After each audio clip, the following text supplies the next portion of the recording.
Welcome to the Collider Studio here at San Diego Comic-Con. I'm Meredith Loftus, and I am here with the cast and crew of Everybody Still Hates Chris. How's it going, everybody? Oh, doing good. We still hate him. After all these years. The hate's going strong, you know? How's your con been so far? Amazing. Yeah. I hit the floor yesterday. I saw some amazing cosplays.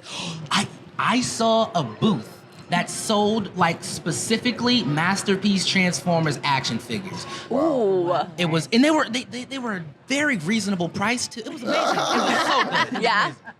Now, did you purchase any though? See, I was already down $200. So I had to call it a day. Wait, where my mom at? It's like circle back around to that. I'm just mad I missed Deadpool Jesus. I heard there was a Deadpool Jesus walking around. Yeah, There've been very rumblings disturbing. about it. Yeah. Very disturbing. Yes.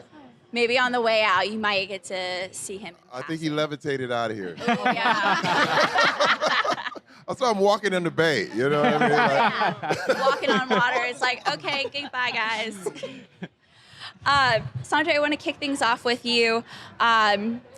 How exciting is it for you to bring back this beloved series through the medium of animation? What's that been like for you? I mean, look, I love animation. I've been working in animation almost for 20 years. King of the Hill, South Park. I worked on a Pixar movie and a series that's coming out next year. I ran Central Park for Apple. So I'm biased, you know. I've worked live action as well on shows like Fresh Off the Boat.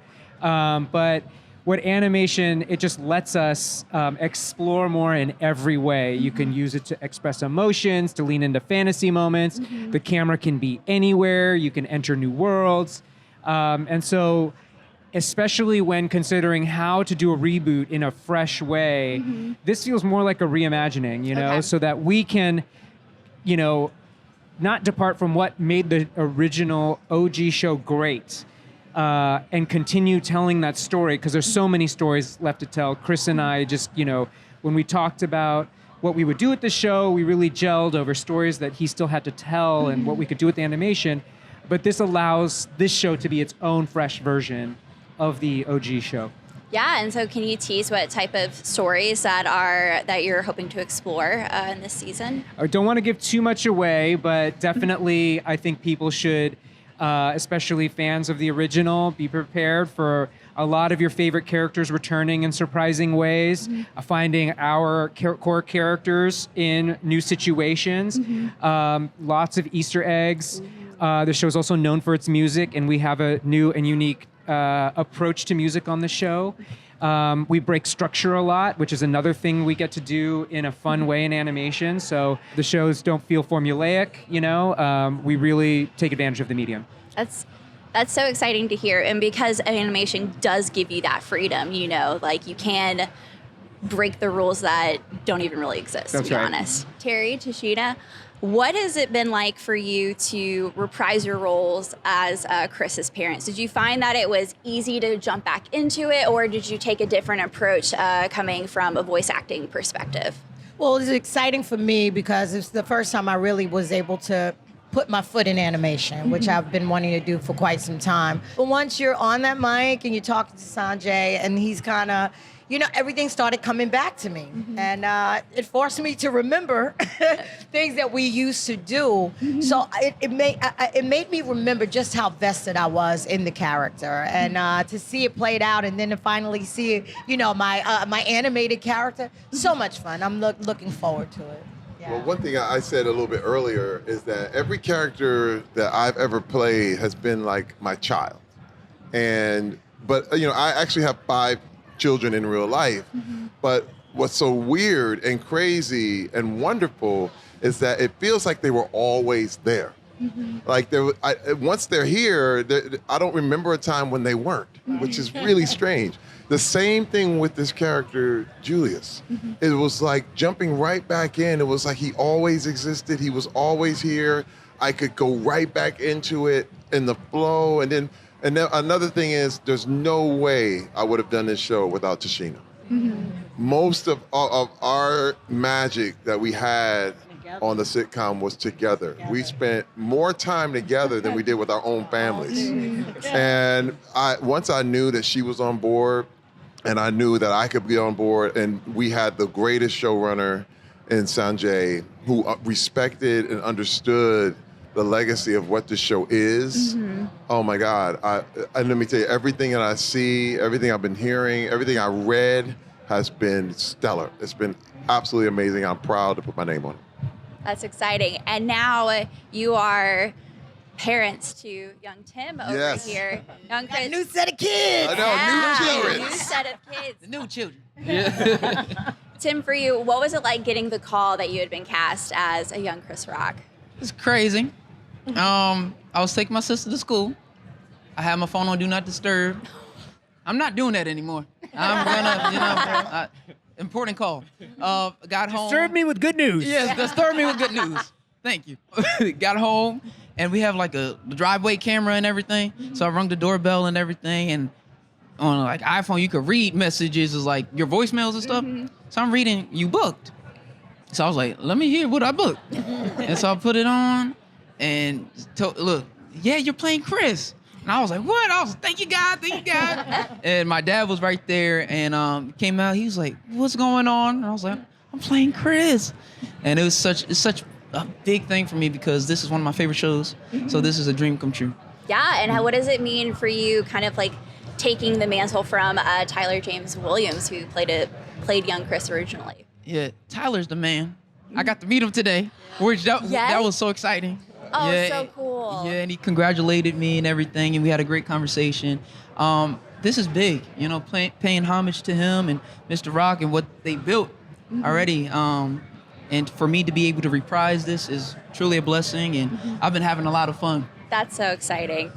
Now, for a fun question, if you could have any comedian narrate your life, who would it be and why? Gilbert Gottfried. Oh my goodness. Oh, yeah. You got that one fast. That was fast. It would be so annoying. That'd be crazy. Do Statler and Waldorf count from the Muppets? I mean, I they're not think like they count. human comedians, but... I mean, they're better than human comedians. They're the Muppets, you know? I'll take Statler and Waldorf any day. Nice. I would have to say Dave Chappelle. Ooh. Yeah. Oh, that's good. Thank you. That's a good one. I got to go with Bernie Mac. That voice is so iconic, you know what I mean? It's like, oh, let me tell you something right here. Hey, Ted Cruz. I'm sorry. My bad, Bernie. So there we go. I would love Wanda Sykes. Yeah.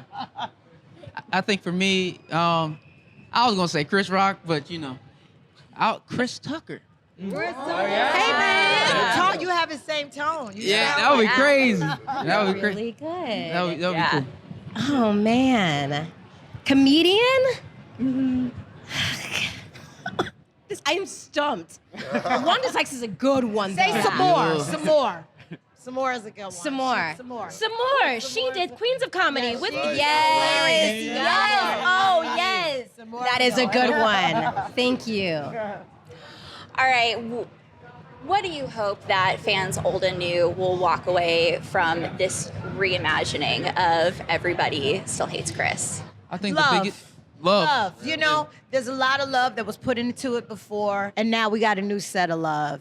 And it's not even something that's been reinvented. Sanjay took something that is already something, and now we have something else. Yeah. That has been birthed from that. So I would say love.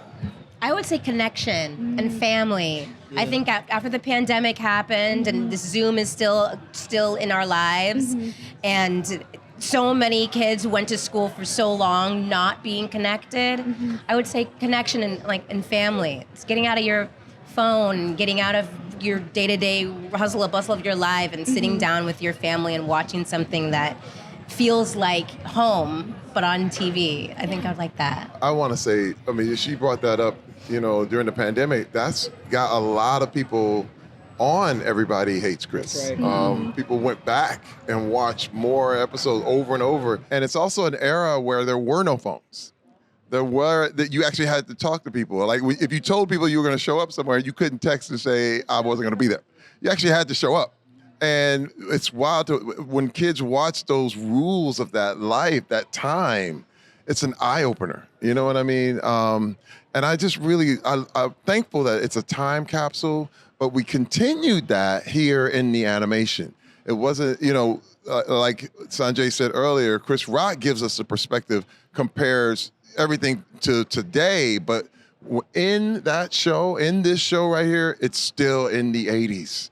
It's still there. It's still very, very fresh and new, and we know life is going to change, but to them, it's not. It's they're right there in it, and I love it. I just want to say I hope the OG fans and new fans think that it's funny. I mean, we worked hard to make it a funny show. All of you, a grounded show, a show that respects the original, but funny first. And we worked real hard to make a funny show for everyone. I would say nostalgia. For the people that grew up watching the show, kids, adults, everybody. And then also entertain. I want people to walk away really loving this show. You know what I mean? Because it's genuinely amazing. And there's so much value to the earnesty of the characters as well. Like we were talking about this in the panel a little bit, but every character is really trying to do good to their peers and for themselves and trying to be better in every episode. So even when they fail, even if they do something wrong, they screw up, you still root for them. And I think that adds so much to the comedy as well, because it's really rare to see a comedy with heart where the comedy actually lands, It's either too much comedy or too much heart, but with Chris's story in particular, it's impossible to separate the two, so it's just perfect. There have been generations of people watching this show. Like during the pandemic, we had children literally watching because their parents were watching. So here we are with a breath of fresh air from something that is just so iconic and legendary. Yeah. And now we get to have new fans and more generations to come. So one of the things that was most meaningful to me when I worked on Fresh Off the Boat, after it premiered, was seeing people post photos of their entire family watching, sometimes 3-4 generations of people all sitting on the couch together watching the show. There would have been no Fresh Off the Boat without Everybody Hates Chris. And it allowed for there to be an edgy family show. It's not going to be, it wasn't a show that kids felt were too little kid, nor adults, but it was something that still multiple generations could sit down and watch. I loved seeing those pictures when I worked at Fresh, and I hope for the same for us. Well, thank you guys so much. I am so excited for this series, and I hope you have a great rest of your time at Comic-Con. Thank you so much. much. Thank you so much. Yeah.